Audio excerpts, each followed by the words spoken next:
চল আজ রেডি হয়ে বেরিয়ে পড়া যাক পুজোর শপিংয়ের জন্য।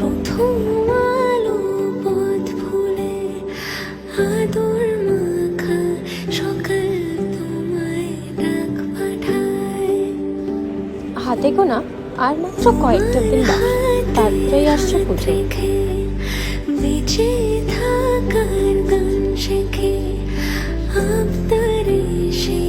মনে তো ভীষণ আনন্দ, মা আসছে বলে কথা।